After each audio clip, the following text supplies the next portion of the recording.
Bonjour à tous les amis, aujourd'hui on se retrouve pour une toute nouvelle vidéo sur la chaîne YouTube. Une vidéo, on est parti pour parler d'un nouveau barrage à la Coupe du Monde 2022 dans la zone Afrique. On a tout simplement déjà réalisé une vidéo sur la confrontation qui opposera le Mali à la Tunisie, une autre vidéo sur la double confrontation qui opposera l'Égypte au Sénégal. Aujourd'hui on est parti sans plus attendre pour parler du barrage qui opposera le Maroc à la République démocratique du Congo. Alors on est parti du coup pour parler de cette double confrontation qui opposera le Maroc à la République démocratique du Congo. Le Maroc qui faisait évidemment partie du pot numéro 1 de la République démocratique du Congo, du pot numéro 2, et forcément on est obligé quand même de le dire avant de commencer cette vidéo, le Maroc a clairement récupéré l'adversaire le plus abordable. Alors évidemment, avec tout le respect que j'ai pour le Congo et les Congolais, il n'y a pas de petit adversaire, voilà, on n'arrête pas de le dire, on l'a vu lors de la dernière Coupe d'Afrique des Nations avec l'Algérie qui s'est fait éliminer dès les phases de poule de la Coupe d'Afrique, mais clairement le Maroc s'en est quand même plutôt bien sorti. Je pense que si tu demandes aux supporters marocains, tu préfères tomber,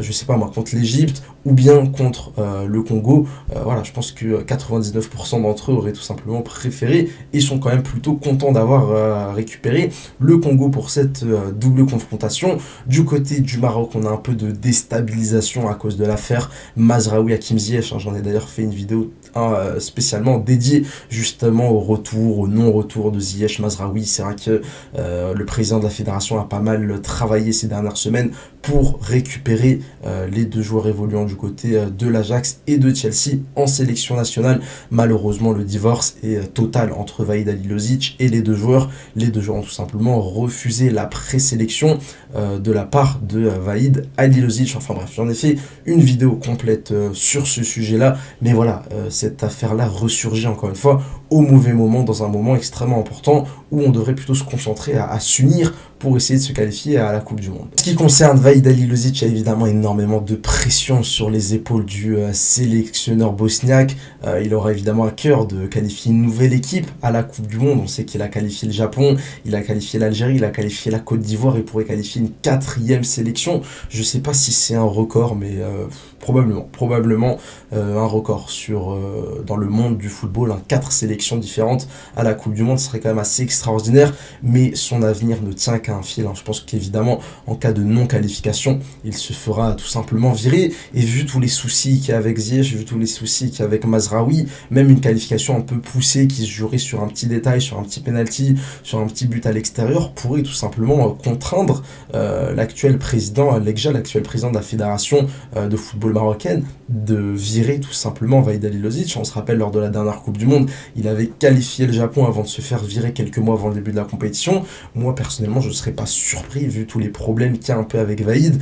Je dis problème, c'est des problèmes qui sont externes à la sélection. On sent bien qu'au niveau de la sélection, il y a une belle cohésion. On l'a vu avec des belles images, Hakimi et Boufal durant la Coupe d'Afrique des Nations, ça s'était quand même globalement bien passé, mais je ne serais pas surpris de voir Vahid Halilović se faire virer, même en cas de qualification à la Coupe du Monde. Puis forcément, on va parler un peu du Congo. Alors je ne vais pas m'étaler dessus, je ne vais pas m'étaler sur cette équipe de la République démocratique du Congo, tout simplement parce que c'est pas une équipe que je connais énormément. Ce qu'on sait évidemment de cette sélection, c'est que c'est une équipe qui a fini devant le Bénin durant les qualifications à la Coupe au barrage de la Coupe du Monde. C'est une équipe qui n'a pas participé à la Coupe d'Afrique des Nations. C'est tout simplement la seule équipe parmi les 10 qualifiés au barrage qui n'a pas participé à la Coupe d'Afrique des Nations 2021. Donc forcément, on ne sait pas dans quelle forme est-ce qu'ils vont arriver. Ça fait quand même plusieurs mois qu'ils n'ont pas joué. Il n'y aura pas de matchs amicaux avant ces barrages. Donc forcément, il y a un flou total, un flou qui pourrait tout simplement soit leur être fatal, soit aussi leur profiter. On verra évidemment comment est-ce que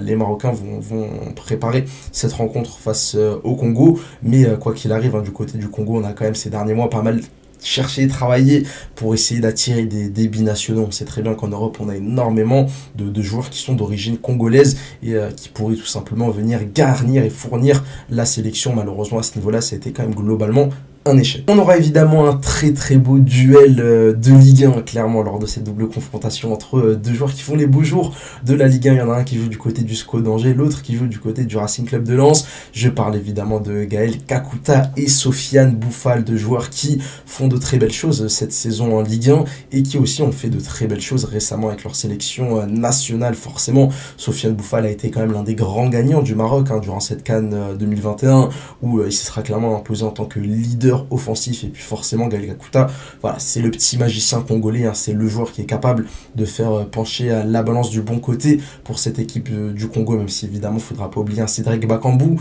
qui a réussi à signer du côté de l'Olympique de Marseille, qui lui aussi pourrait peser extrêmement lourd lors de cette double confrontation et avoir un énorme impact pour éventuellement emmener son pays en Coupe du Monde. On est, je pense, hein, devant le barrage le plus déséquilibré parmi tout simplement les 5 barrages de qualification à la Coupe du Monde en zone Afrique. Je vois évidemment le Maroc se qualifier, je vois même le Maroc gagner à l'aller comme au retour. Maintenant, évidemment, je ne sous-estime pas cette équipe du Congo, je le répète, je me trompe sûrement, peut-être que le Congo va réussir à créer la surprise et se qualifier en Coupe du Monde, hein. Ça serait évidemment un exploit assez extraordinaire pour mes amis congolais, sachant que offensivement, tu as quand même des armes assez intéressantes, mais voilà, je trouve que la colonne vertébrale marocaine, elle est quand même très solide avec un trio défensivement super intéressant. Voilà, on n'arrête pas de le dire, c'est très important d'avoir une très bonne défense au haut niveau. Aguerd, Saïs, Bounou, voilà, c'est ce qui se fait pratiquement de mieux en Afrique. Des joueurs comme Hakimi peuvent te faire pencher la balance, on l'a vu